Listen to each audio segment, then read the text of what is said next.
Skömmu eftir tvítugt hún staðráðin í því að standa í fæturna og syngja á ný fyrir fólkið sitt. Hér kemur sagan hennar.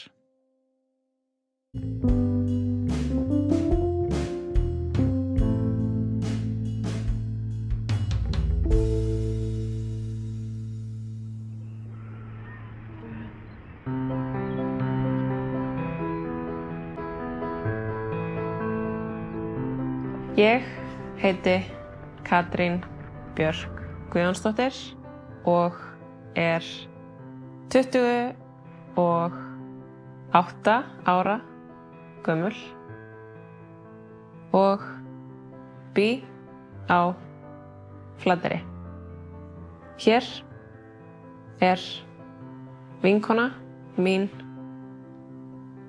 Ingileif Friðriksdóttir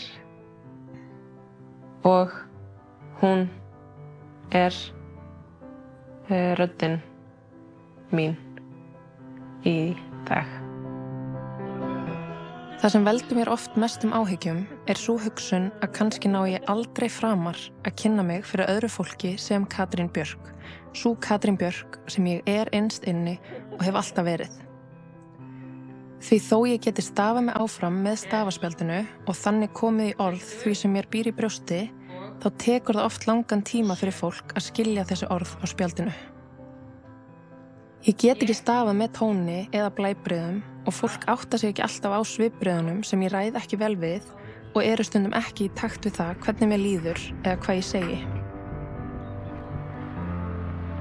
Ég alltaf með það hugfast að ég sé heppin að vera á lífi og ég svo óendanlega þakklát fyrir lífið.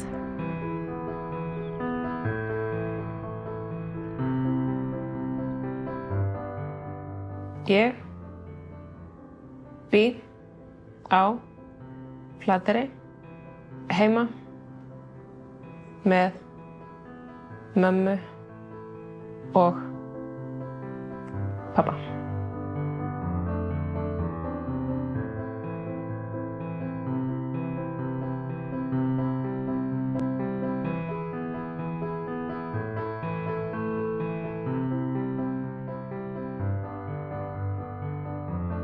Ég var áður en ég veiktist í bæði lyfjafræði og svo í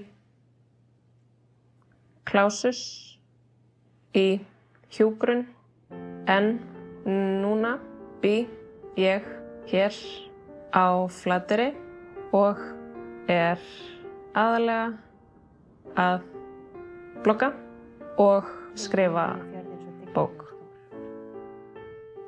Ég svo óendanlega þakklát fyrir það að hafa fengið alast hér upp og læra að meta fegurðina sem allt í kringum mig í þessum fallega firði, hvort sem það í sól og sumaril, vetrarkulda og hríðarbil, haustsólinu og brakandi laufum eða fá að sjá hvernig náttúran vaknar eftir veturinn á vorin. Elska þessa byrjun. Já.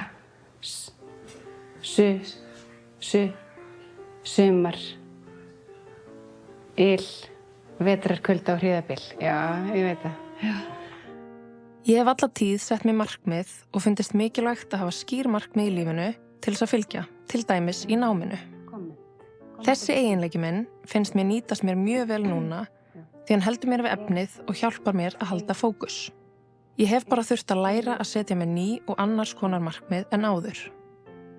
Ég byrja á því að setja mér markmið, fyrst stóru markmiðin eins og ég ætla mér að ganga og tala aftur. Mér finnst ágætt að hafa stóru markmiðin ekki fleiri. Svo set ég mér stóru áhugasviðsmarkmiðin sem gætu falið í sér ég ætla mér að skrifa bók. Ég stekk af stað niður hlíðina við Klofningsá. Steinarnir á leiðinni líða út sem listaverk með mosamunstrum sem öll eru ólík og einstök og ég staldra við nokkra þeirra til að verða það fyrir mér. Áður en ég veiktist þá tengdust markmiðið mín nánast alltaf söngnum, hreyfingu eða náminu.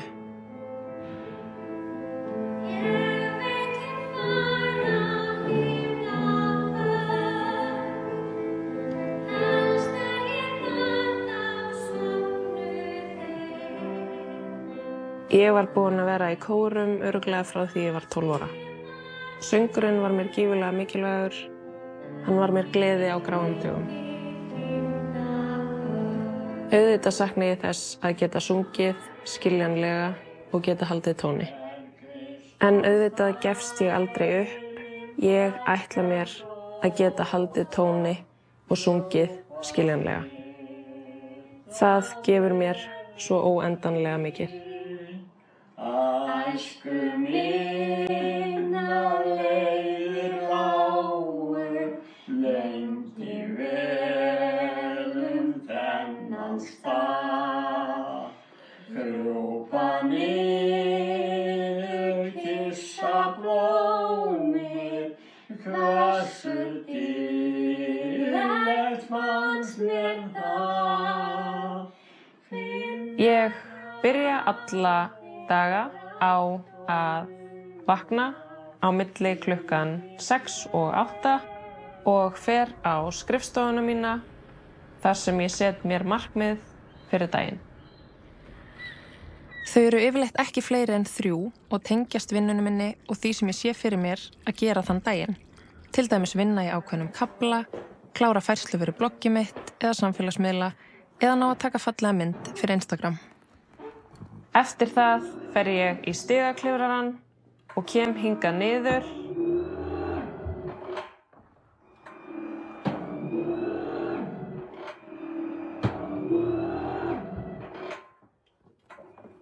Og mamma býr til ávaxtagraut og við hlustum saman á Segðu mér og borðum morgunmat. Þegar lífið fer í 18 kollhnísa, 15 handahlaup, 12 heljarstökk og brotlendir svo, þá gott að vera umvafin góðu fólki sem gerir allt til þess að gera lífið tryggt og öruggt. Ég stend staðföst og óhagganleg í þeirri trú að ég sé í hópi þeirra allra heppnustu. Fjölskyldan mín og vini mínir standa þétt við baki á mér og hjálpa mér að komast brosandi í gegnum hvern dag. Þau hafa meira að segja hjálpa mér að halda fast í vonina að með reglulegum æfingum þá get ég endurheimt næstum allt sem heilaáföllin tóku frá mér.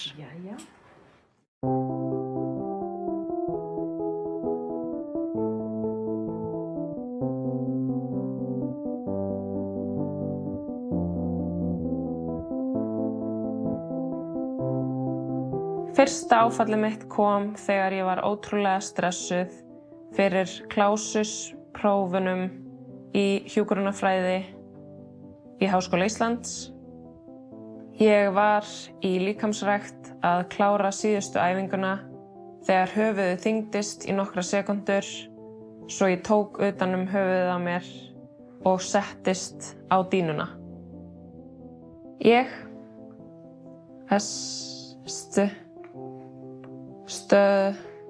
stökk inn í klefa og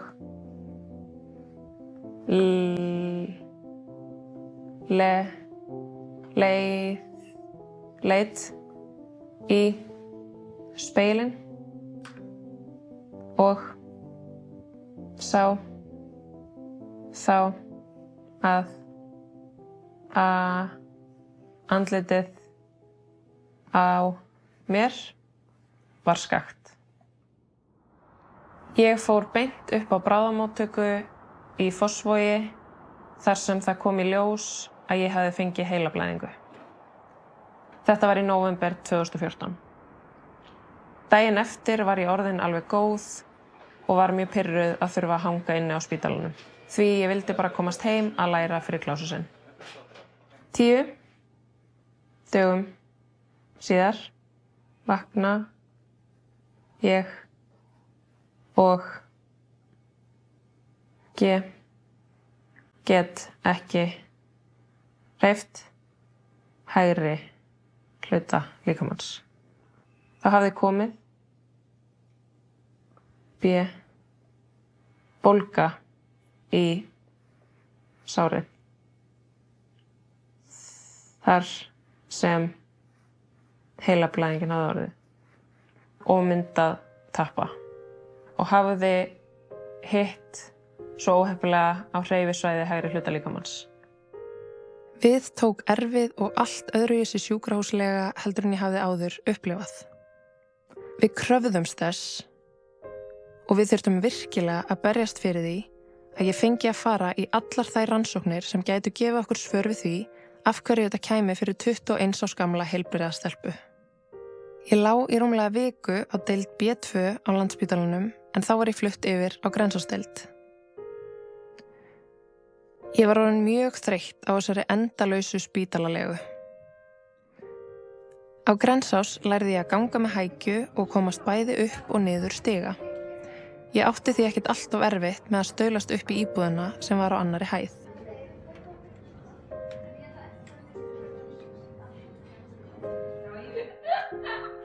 Föstudaginn 7. desember var ég himinlifandi og kom með helgar heimfararleyfi. Ég var að byrja tíma minn í iðjuþjálfun þegar læknirinn kom. Hann bað mig að setjast í hjólastólinn minn. Ég gerði það og hann keyrði mér þá mjög hratt á stofuna mína og var greinilega eitthvað stressaður. Það var komin niðurstaða úr öllum rannsóknunum. Þær höfðu allar verið eðlilegar nema ein og kom þetta högg okkur gjörsamlega á óvart. Þrátt fyrir að ættarsagan væri engin, þá reyndist ég vera með ólæknandi sjúkdóm sem var sem dauðadómur því ekkert væri hægt að gera annað en að bíða eftir næsta höggi.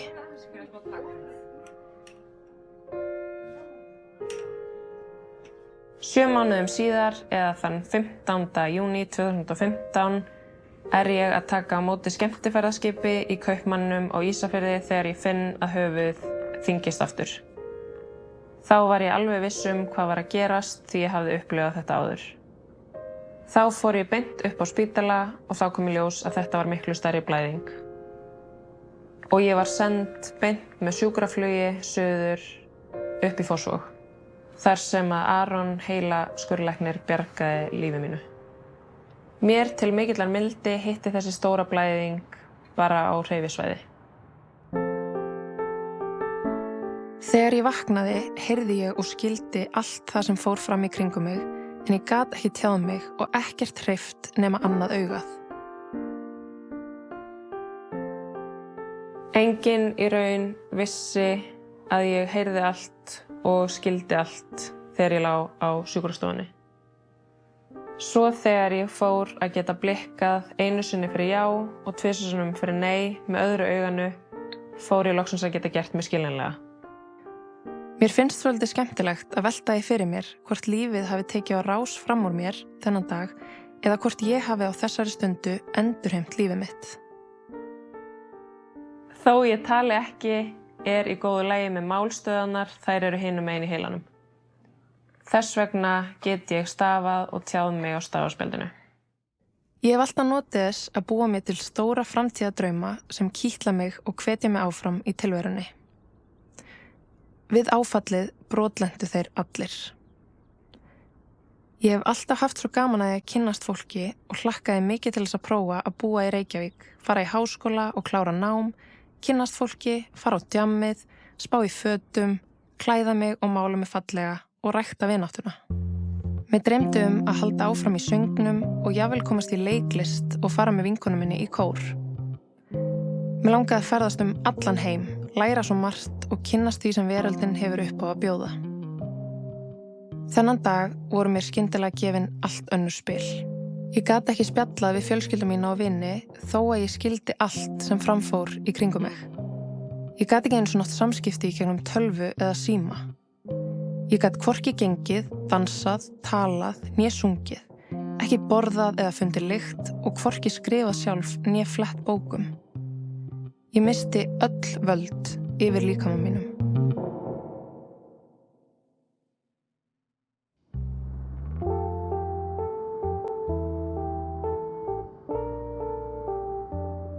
Það fallegt að litast í firðinu mínum, Önundarfirði, þar sem sólin skín skært og gnæfir yfir alla fjallstinda eins og kóróna sem rammar inn þennan fegursta stað veraldar minnar. Ég hleyp berfætt í grænu grasinu og æslast og leik mér í náttúrunni sem öll að vakna eftir veturinn. Ég leggst brosandi í grasið og finnst svo dásamlegt að finna hvernig ég verð hluti af náttúrunni, veltist í graslautinu minni og finn ilminn af blóðberginu og gróðrinum í hverjum andadrætti. Ég anda að mér sjávarilminum sem blandast svo vel við gróðurilminn og anda svo aftur djúpt og finn hvernig ég fyllist sælu tilfinningu. Skyndilega verð ég vör við að einhver fylgist með mér, svo ég sest upp og sé mann koma gangandi hægum skrefum ofan í lautina til mín. Hann brosir til mín þegar hann sér að ég sest upp. Ég sé alla birtuna sem stafar af honum og brosið hans svo kunnulegt og hlýtt. Ég ræði mér vart fyrir barnslegri og einlægri eftirvæntingu og ánægju. Hann tekur mig í fangið og faðmar mig að sér. Ég faðma hann og legg höfuð mitt að hjartans. Hann kyssir mig á kollinn, teygir sig eftir blómi og stingur gleymiri á bakvið eyra mitt. Svo tekur hann til máls og röddin falleg, kærleiksrík og djúp þegar hann segir við mig: Elsku fallega blómarósin mín, það svo dásamlegt að sjá þig leika hér á staðnum okkar í Önundarfirði. Ég komin til þess að segja þér svolítið. Ég vil að þú vitir að ég mun reyna að láta rætast hverja þá ósk sem þú óskar þér. Ég vil líka að þú hafir það alltaf hugfast að þú ert meðal þeirra stúlkna sem eru heppnastar í allri veröldinni. Lífið mun ekki alltaf vera þér auðvelt, en ég mun passa þig því þú ert sami gleðigjafi og fyrsti sólardagurinn eftir langa og mikla óveðurstíð. Ég mun gæta þess að þú, elsku fallega sumarblómið mitt, tínir ekki gleðinni og munir sigrast á erfiðleikunum með þeirri gleði. Ég fyllist hlýju og öryggi við að vita af honum. Þetta verndarinn minn og ég heppnasta stelpa í öllum heiminum. Þennan draum dreymdi mig reglulega frá því ég var 2 eða 3 ára og þangað til ég var orðin nógu stór til að geta skrifað drauminn niður.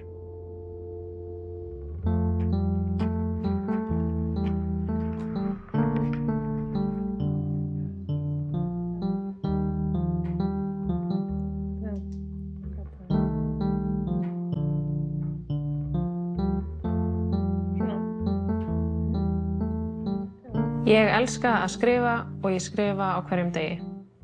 Ég byrja á markmiðum fyrir daginn og svo fer ég að undirbúa hvernig ég hef Instagram storyið mitt þann daginn. Svo undirbý ég bloggpost og jafnvel Instagram post líka. Ég reyni að blogga eitthvað sem hvetur mig áfram í lífinu.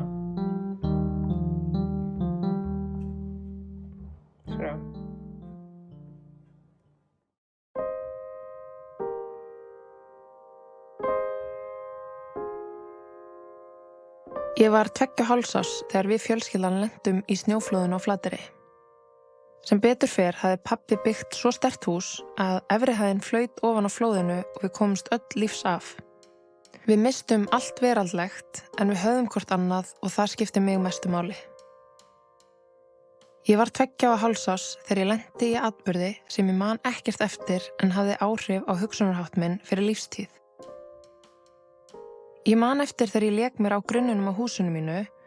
Ég man eftir óörygginu, hræðslunni, óréttlætinu og sorginni sem ég fylltist og skynjaði í kringum mig þegar ég skammaði snjóinn og ég man hvernig hugurinn minn þroskaðist og ég gekk ekki að morgundeginum vísum. Ég hef oft verið spurð að því hvort ég líti ekki öðruvísi á lífið eftir heila áföllin 3, en svarið nei. Ég var 2,5 árs þegar hugur minn tók í fyrsta skipti út ótímabæran þroska.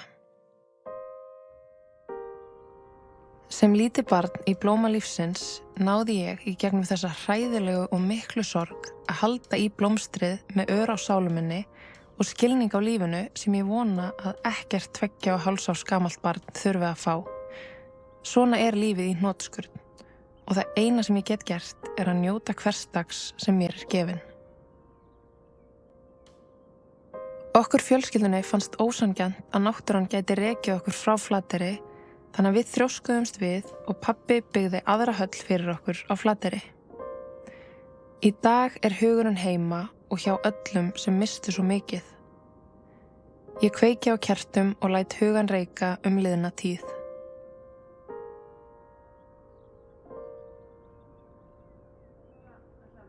Ég svo óendanlega þakklát fyrir mömmu mína. Hún skildi mig þegar ég gat bara hreyft á mér annað augað. Ég og mamma förum í gegnum alla daga saman. Mamma aðstoðar mig við allar athafnir daglegs lífs en svo koma fleiri og aðstoðar mig við hin ýmsu áhugamál sem ég á.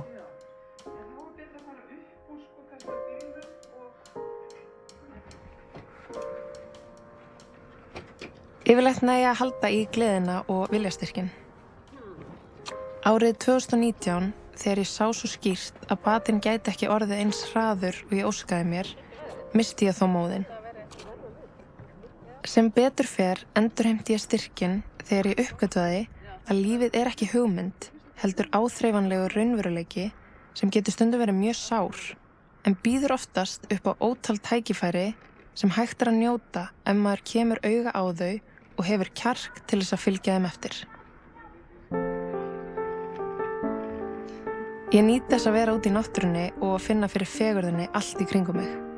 Ég nýt þess að vera með fjölskyldu og vinum og finna að flæðið í samskiptum verður sífellt betra. Ég skrifa og les mér til ánægju, fer í æfingar, leikhús, kynnist nýju fólki og er sýnileg. Ég hlakka til þess að vakna á morgnana. Ég hef svo sannarlega endurheimt lífið mitt.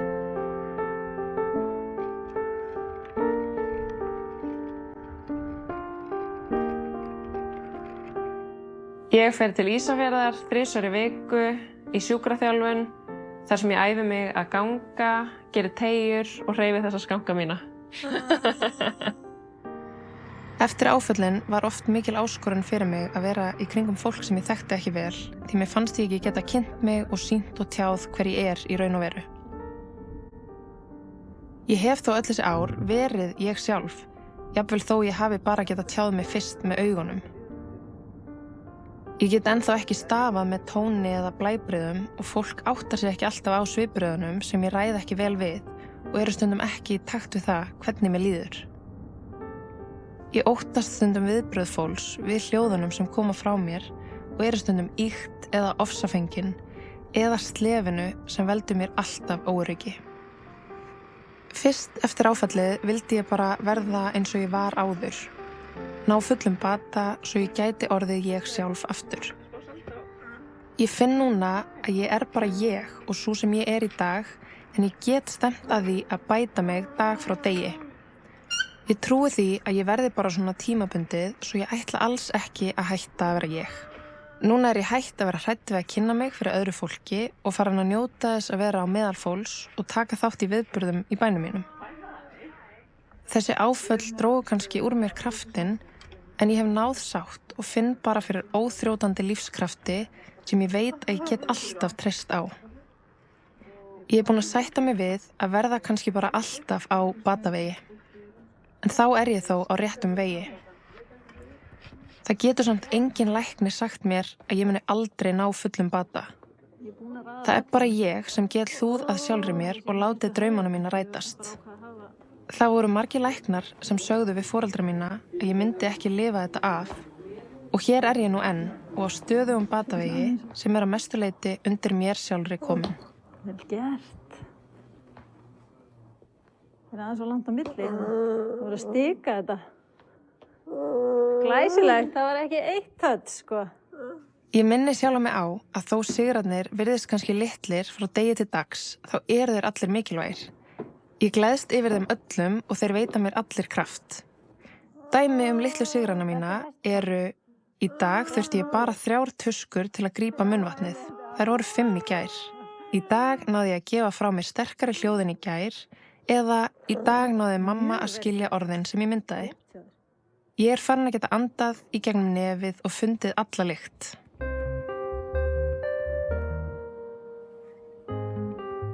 Og sleppa. Fyrir 5 árum gat ég bara hreyft hægra augað en sjáum mig í dag. Og sleppa.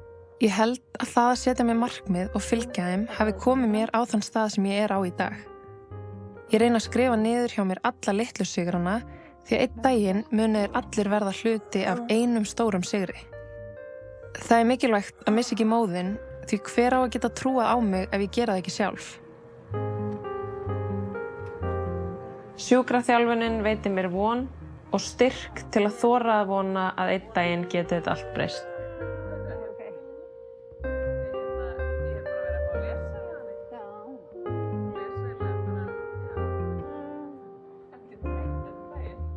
Hvert skref sem ég hef getað tekið eftir stóra áfallið hefur alltaf glatt mig svo mikið og hvert hljóð sem kemur frá mér veitt mér ánægju. Þess vegna legg ég mig alltaf alla fram við þjálfun, hvort sem það talþjálfun eða sjúkraþjálfun, eða við að efla mig á þeim sviðum sem ég hef áhuga á og veita mér gleði, ánægju og kraft til þess að halda áfram að njóta lífsins á mínum forsendum.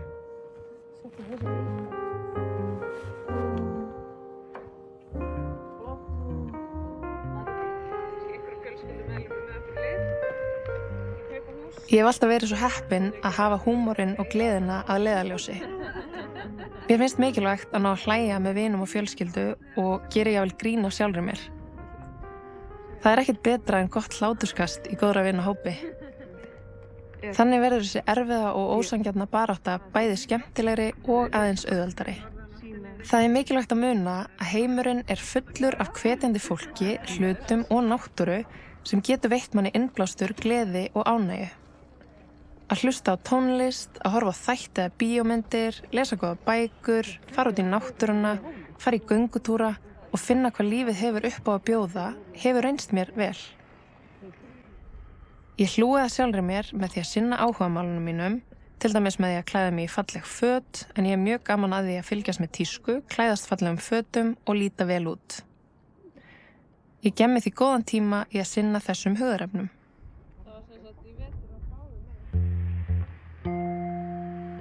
Það hefur hjálpað mér í gegnum þessi 5 ár að finna fyrir fegurðinni í kringum mig eins og þegar sólin sest eða speglast í fallega haffletinum.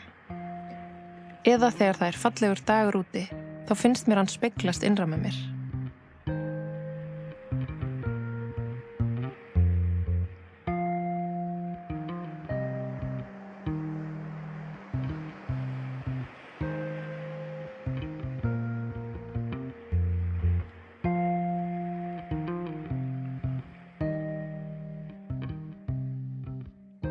Eftir 2 fyrstu áföllin og baráttu fyrir því að finna út úr því af hverju þau stöfuðu, þá fannst hjá mér gen sem veldur arfgengri heilablæðingu.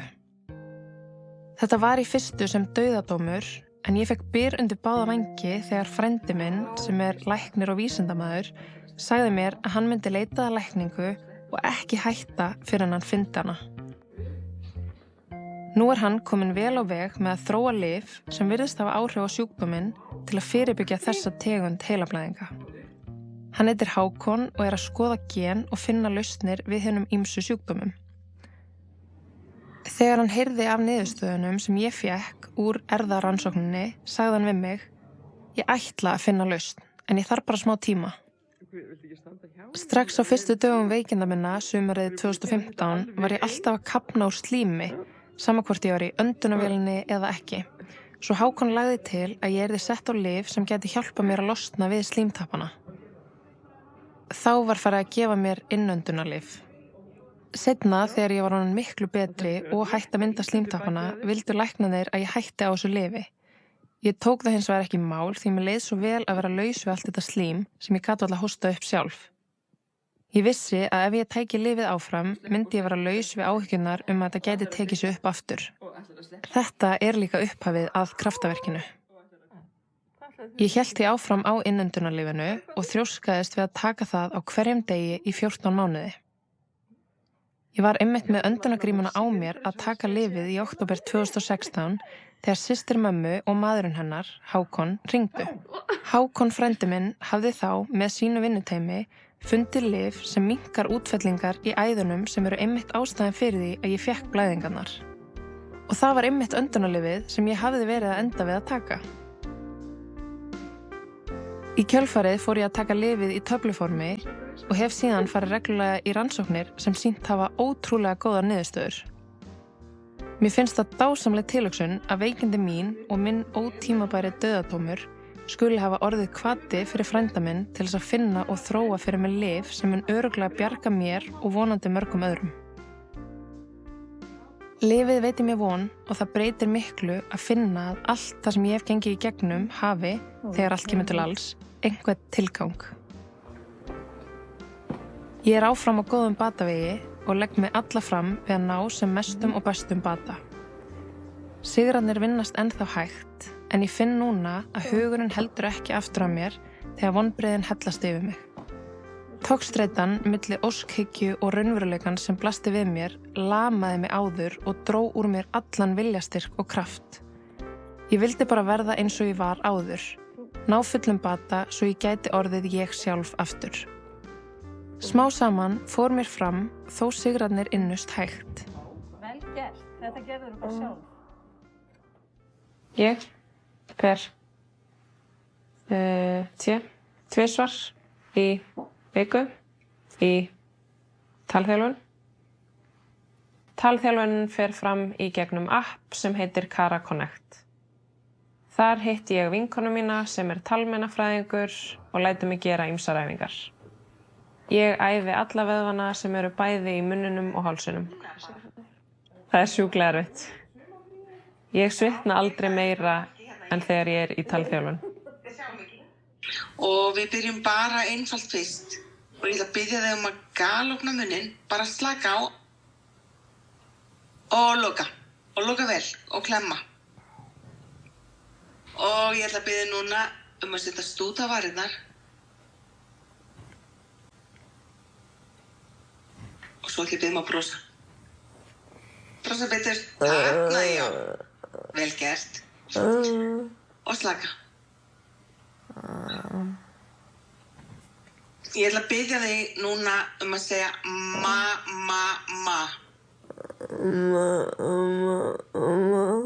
Vel gert. Og nú ætla ég að biðja að setja tunguna upp fyrir aftan tennurnar.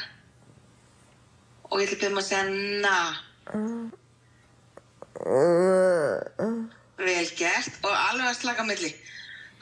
Alveg að slaka. Já, vel gert. Vel gert. Ég svitna svo við þetta. Já, smá. Það er líka út af því að þú ert að slást við stífleikan í tungunni, ekki? Við fréttum að það væri miklu meira workout hjá þér heldur en í sjúkraþjálfuninni. Já, segir það stundum er bara einmitt þurrka svitann, sko. Þú ert bara með heiminn á herðum þér. Það er allt, þú hefur ágjör öllu. Akkurat. Þú ert að stjórna öllu í landinu, þetta er rosalega erfitt. Nákvæmlega, og þarna er líka röddin fín. Mér langar svo núna að skipta aftur yfir og ég ætla að biðja að loka vörunum og halda til þess að fá loft í kinnarnar og fá ba og loka og halda og núna. Akkurat. Vel hjá þér. Geggjað. Flott. Geggjað. Talmeinafræðingur kynnti mig fyrir stafaspjaldi 6 vikum eftir áfallið og þá fór ég að geta tjáð mig, fyrst með augunum og svo með því að benda á spjaldið. Þetta veitti mér styrk og kjark til þess að fikra mig áfram á batavegi. Með því að ná að tjá mig á ný fannst mér sem ég sjálf birtist aftur og ég stafaði út í eitt, því ég hef ekkert breyst. Hugur minn stendur ennþá til allra þessara hluta. Það er bara líkaminn sem getur ekki fyllt huganum eftir.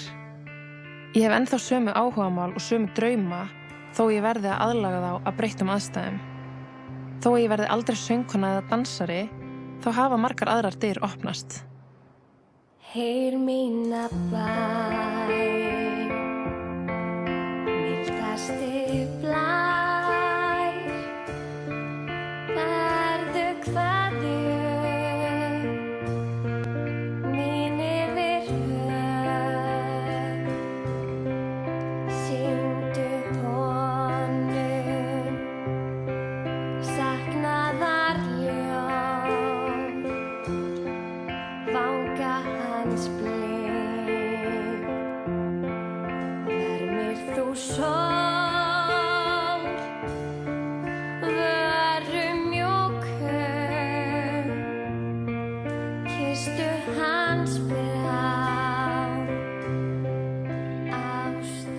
Ég alltaf með það hugfast að ég sé heppin að vera á lífi og ég svo óendanlega þakklát fyrir lífið. En svo koma vonbrigðin samt.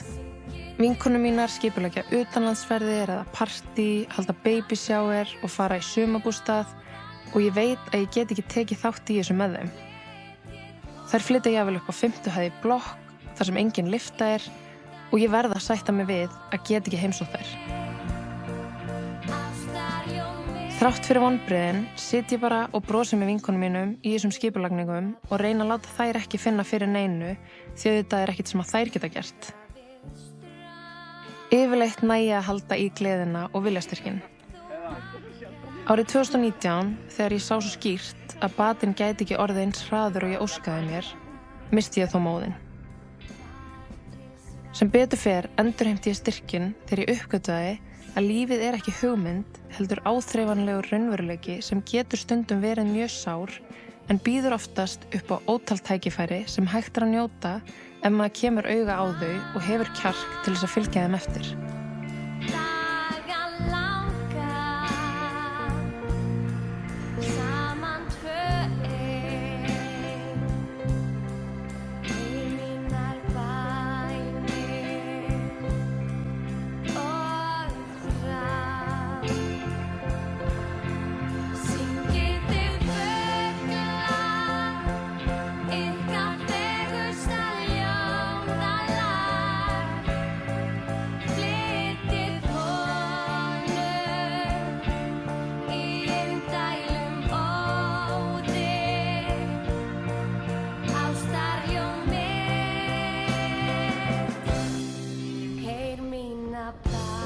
Draumur minn að ná að ganga og tala aftur. Ég hef náð miklum framförum þó það sé langt í land. Fyrst gat ég bara hreyft annað augað. Ég finn núna lykt og heyrnin og sjónin eru komin alveg aftur. Litlu sigrarnir vinnast hægt en þeir munu á endanum verða að einum stórum sigri.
Eftir stutta stund ófærð, þegar morð framið á landi sértrúarsafnaðar, fær lögreglumaðurinn Andri tækifæri til að bæta fyrir gamlar misgjörðir í starfi.